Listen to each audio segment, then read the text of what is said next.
Challenge entame sa 4e semaine ainsi que nos challengers de Hol Hol. En ce début de la 4e semaine, notre groupe a évolué, il a mûri. C'est ainsi que vous verrez notre groupe suivre des cours de civisme en place et lieu et des exercices physiques habituels. Vous connaîtrez à travers ce 21e numéro les réflexions des uns et des autres sur les valeurs telles que le patriotisme, le sens du devoir envers la nation et d'une manière générale l'histoire de leur pays. Mais auparavant, la journée commence par des activités sportives assez spéciales puisque nos amis, les jeunes soldats en herbe, participent à un cross de masse qui regroupe tous les militaires, officiers, sous-officiers et hommes du rang. Alors comment se mesurent-ils à leurs aînés et quelle est leur performance? À découvrir dans ce 21e numéro de Hol Hol Challenge.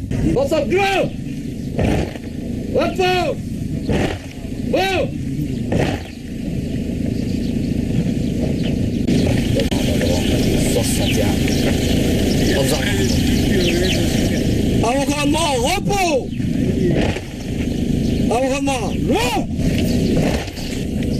Effectif participant au cross école militaire 160e sur le rang. Envoyez mon colonel.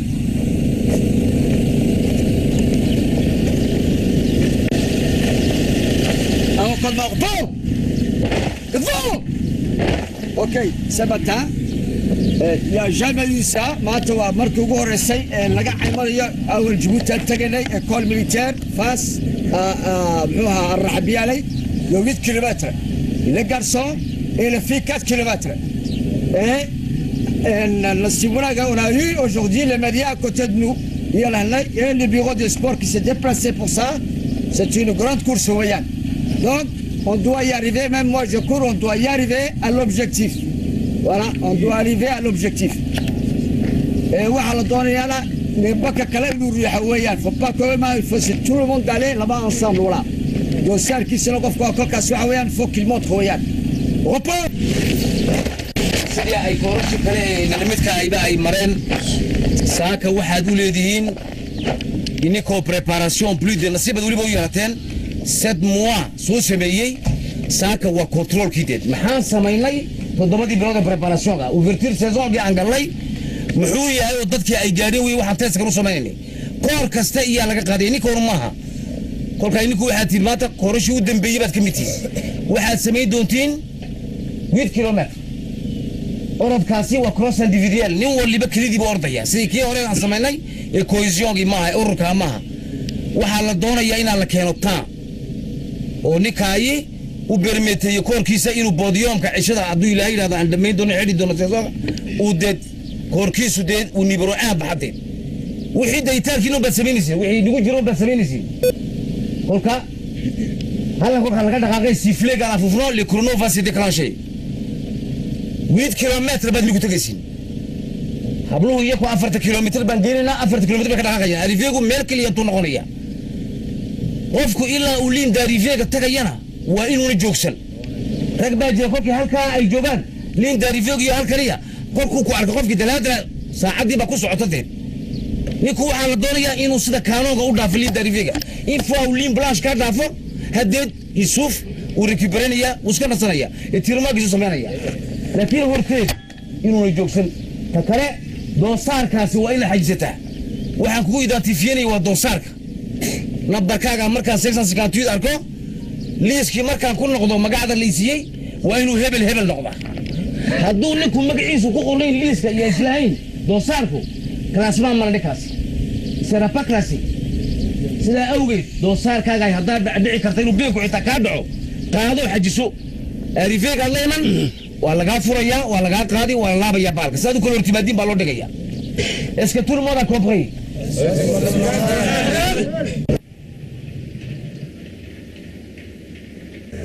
Et oui, cette course de masse de 8 km à travers tout le pays commence. Comme vous le voyez sur les images, à vive allure. Et ce sont 161 soldats au total qui y participent. Ouvert officiellement par le capitaine Ahmed Omar Ali, dit Gamalé, responsable du bureau de sport militaire, ce même capitaine qui a lancé le top chrono de 8 km pour les garçons et 4 km pour les filles, nous a bien expliqué le pourquoi de ce cross à caractère individuel où chacun doit essayer de battre son propre record et le record établi. Célébré à travers tous les cantonnements militaires du pays, c'est-à-dire tous les casernes éparpillées à travers la République, y compris celui de l'Écomil, l'école militaire président Hassan Gouled, doivent subir un contrôle au niveau athlétique et physique après 7 mois de préparation, depuis l'ouverture, bien sûr, de la saison.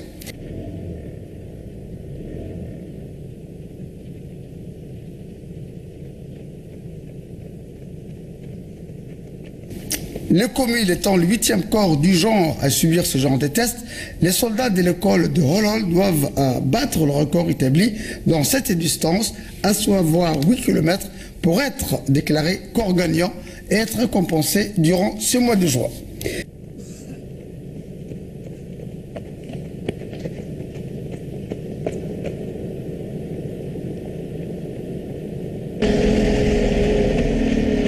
Si nous revenons à nos jeunes challengers que vous apercevrez tout le long de cette course, ces derniers s'efforceront, à défaut d'être le premier, d'avoir pour le prestige un bon classement. Nous verrons. Et oui, ambiance. Les garçons et les filles se sont retrouvés. Peu à peu, les crossmen commencent à former des petits groupes. Le commandant même de l'école, le colonel Omar Ali Guedi, participe lui-même à ces crosses de masse individuelle. Vous le verrez même en train d'encourager les filles qui sont restées derrière.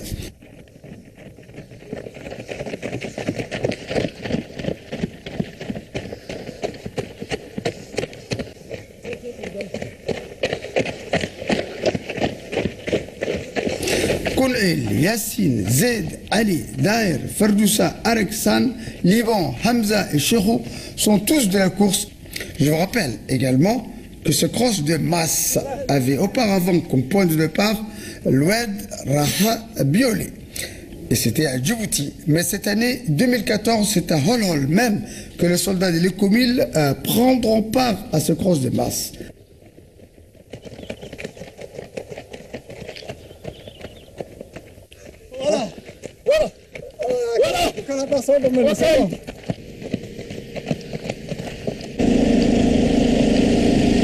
Enfin, on s'approche peu à peu de l'arrivée. Et voilà, nous voyons le premier passer la ligne d'arrivée, suivi par d'autres coureurs qui sont déterminés, même s'ils sont éreintés et fatigués, mais contents d'être arrivés. L'essentiel, ont-ils dit, étant d'avoir participé à la course. Quant à nos challengeurs, nos jeunes soldats en herbe d'Holhol Challenge, ils ont effectué un beau classement. Eh bien, tenez-vous bien, les jeunes sont encore pas des vrais soldats, et des soldats qui sont en formation. C'est un classement et qui est vraiment un très bon classement. Bravo. Liban, le premier du groupe, s'est classé 13e, suivi de Koul'il à la 14e place. Bravo pour l'équipe de Holhol Challenge qui ont participé avec brio à ce 8 km de cross de masse organisé à travers tous les garnisons du pays.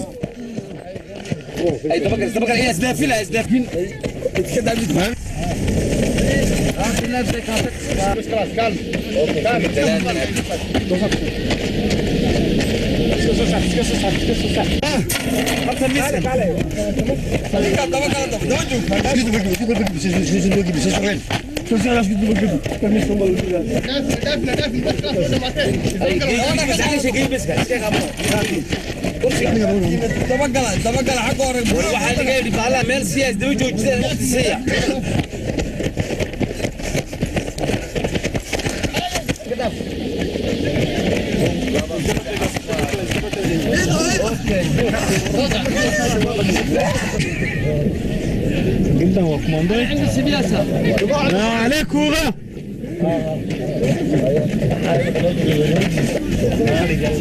سيبو خلاص هذه تعدي يا وضع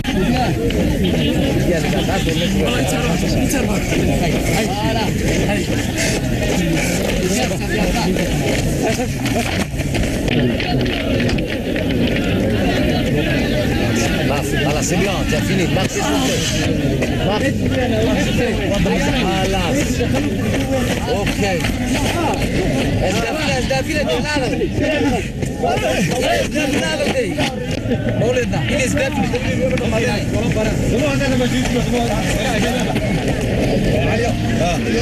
Ce cross est clôturé, comme vous l'avez remarqué bien sûr à l'écran, par un chant patriotique fredonné avec enthousiasme.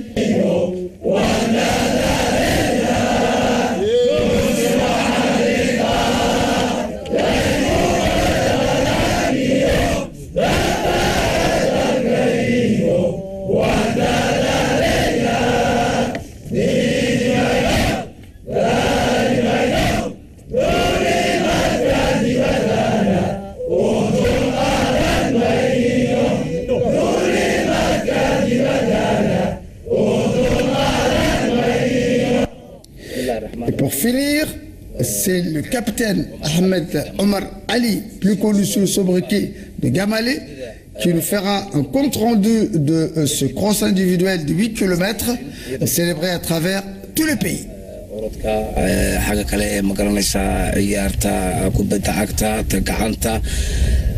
wax waliba wuxuu leeyahay kolka muddadiisa ay gaadho control baan sameynaa inay wixii halkii gaadhay iyo in kale si loo ogaado tan maanta aan sameynayni waxay ka mid tahay sidii koorasha waxaa ka horreeyay marka 7 koor oo kala ka horreeyay ka koorkii sideedaad ee weeyaan u dambeeyay yaan ka mareynay isagana koor waliba inuu dadkiisa kolkuu soo galay ilaa intaas soo bilood waqtigii la bilaabay seasonkii la furay ilaa imika yaa laga eegaya halkii ma gaadhin ciidankii mise ma gaadhin maanta waa hol baa u leh 8 kilomitir bay sameeyeen ujeedada aan ka leenahay orodkuna sidaa weeyaan ay doonayaan taliska sare ee ciidanka qalabka siray.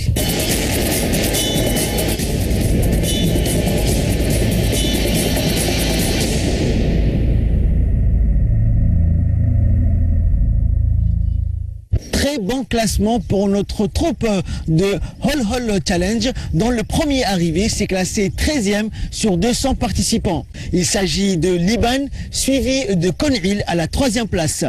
Excellente performance pour notre troupe choc de Hol Hol Challenge.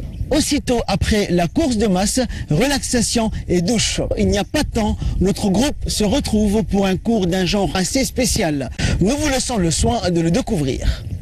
Le cours d'aujourd'hui, on lève les têtes là. On lève les têtes. Le cours d'aujourd'hui, c'est quoi? Vocation militaire. But, savoir c'est que la vocation.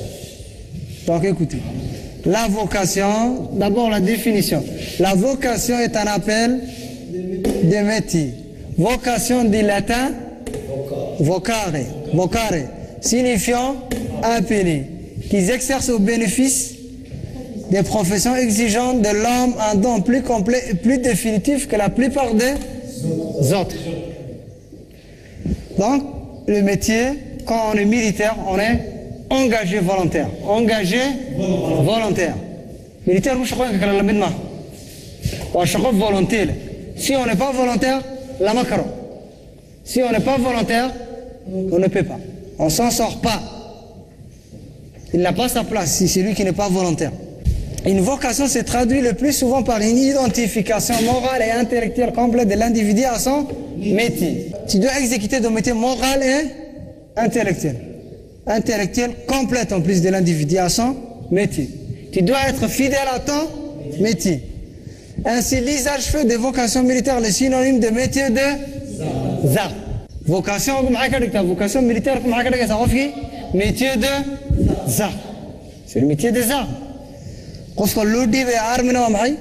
C'est quelqu'un, il doit être volontaire, discipliné, obéissant et volontaire à n'importe quel moment de la journée. Tu dois être prêt. Top, c'est top. Bruit, tu dois être volontaire. Tu t'es engagé pour ça. Tu es volontaire. Celui qui n'est pas volontaire, il n'a pas sa place ici. Dans le métier des armes, ça veut dire les militaires, il y a un chef et un subordonné. markasta chefka wuxuu amar soo jeedaya loo hogaansama si lui qui conduit marka shaqada isaga ayaa wadaya dadka kalena way ku raacayaan la wadayaan. Donc les qualités du chef, c'est quoi les qualités d'un bon chef?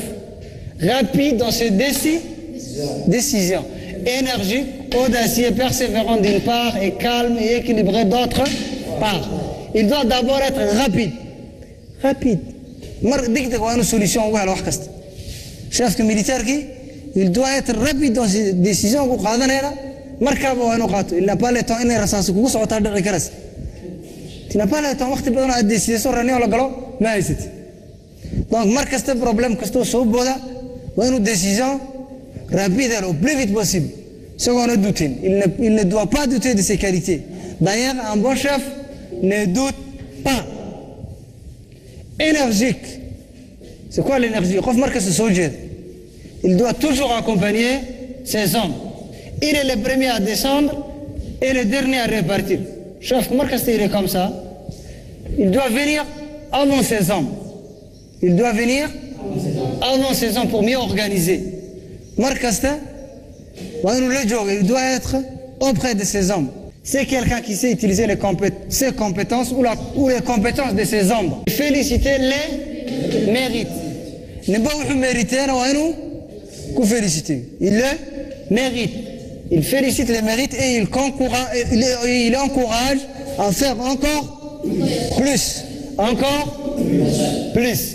Ça, c'est la marque du vrai chef. Le savoir-faire s'acquiert par le travail personnel et la méthode. Au fil du temps, expérience, métier, au fil du temps. Donc l'expérience est nécessaire pour confronter les connaissances acquises avec la réalité. En travaillant. Au fil du temps, on a un savoir-faire. Un savoir-faire. Quelqu'un qui ne sait rien faire. Avez-vous tous compris? Bon, le cours d'aujourd'hui est terminé.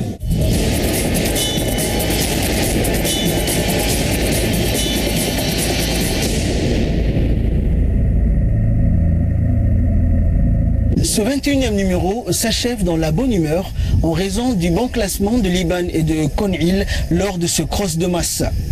Les éléments de notre groupe ont découvert qu'ils n'ont rien à envier aux autres militaires de la garnison de l'Écomil. Bref, c'est un groupe fier, solidaire et débarrassé de trop de tensions qui se retrouve le soir sur la place d'honneur autour de Mohamed Issa.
ومسكين سيفا مدغول قيسين بروين مديال ku xasuuso dhaday barnaamijkii Holland Challenge oo maanta waxaanu ka hadlaynaa dhalinyartii soo ururnay tartankan challenge-ka loo bixiyey iskoolkan militariga lagu tababaray ecomil ama école militaire xasan guleed absudan ayaa nala jooga agsada fadhiya oo dhan yihiin 10kiiba markii hore laga toobay ku bilaabmeen in koox hadhay 10 dalku markuu xornimada waa cilmiyeeshada soo difaac goorma la asaasay markii hore saxa la asaasay ahayd bishii lixaad lixdeedii 1977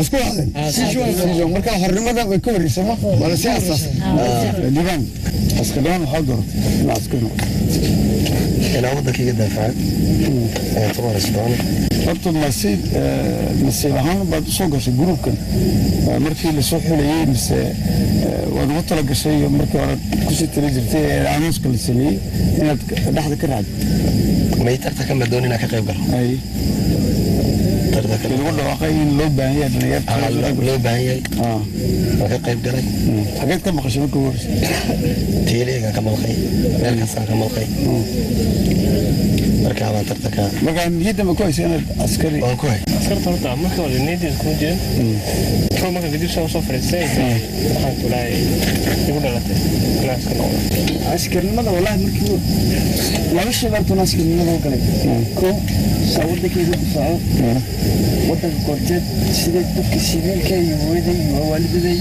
si laga sano waxa askarigu intuu ka hor dhintaa siviilka maanta dadku soo galaan shacabka askarigu waa ninka ugu hor dhiman waa isaga waddanka difaacay waxa uu doortay askarida inay noqdo marka waxa ku soo aabaayo askariyan oo ma aabaay askari yahay uu askari isoo korin ayo la xijira yaa ka heli jiray marka difaaca lama yaa daawan jiray oo jiray oo ma xawrin jiray haabo waxa baana ina askariyan noqdo markaas yirantay waayartee ma odan talaag ba askariyan noqon inta hore askarnimo igu mi jirin baa laakiin markaan arkay asxaabtay oo askar noqday oo iga sheekeeyeen de askartu waxay ka dhigan tahay maaragtay direeska la qaaday asxaabta aan ku wanaagsan asxaabka magaalada jooga markii iga sheekeeyeen waan jeclaa sida inaan maaragtay direeskan qaado aan shacabka dalkan daafaco xaflama duma ma tawadina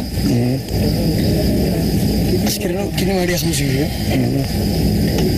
اسمع جديدتي جو كومبرون كيمتي وبلا وعدنا قدي بوك سكتي كابرتا وعدنا كدان كسكتي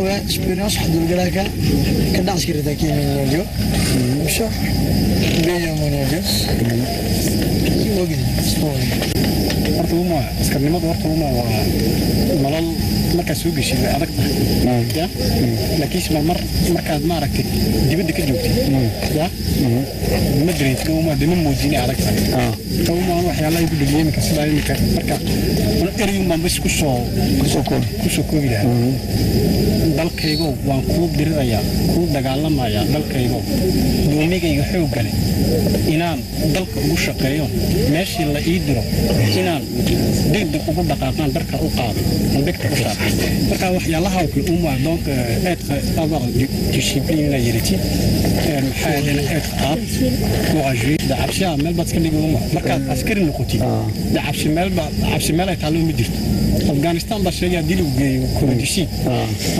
dagaalka wata qayb galay markaas karnimada ma wax imka aan yeemeen aniga ana marka horeba amnigayga waxa objective-ka dhanba waxaad askari soo noqonaa ana waxa xaafidina askari qabsan jirno ana biiro hada la rabino shaqad ama direes xaro xaga waddanka difaac direes kaanu qadana sababtoo ah militaarku waxa ka soo baxo nin jirjirac sama baahno laakiin aniga iminka nasiib weyn chance weyn bay taatay inkastoo oo doon jiray fursad oo iminka waxa ku tira jeenta ka farqabso saa askari buuxan u noqdo insha Allah dileera. Fin de ce 21e numéro sur fond d'émancipation. Donc bravo à nos amis d'abord qui se préparent à affronter au cours de cette 4e semaine les pré-challenges qui vont préfigurer de leur potentiel. Quant à moi, je vous dis bye bye jusqu'au prochain numéro.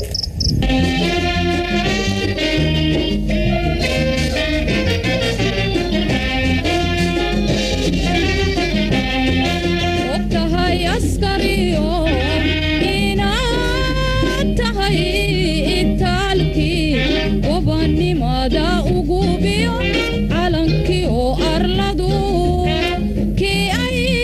dhiganaye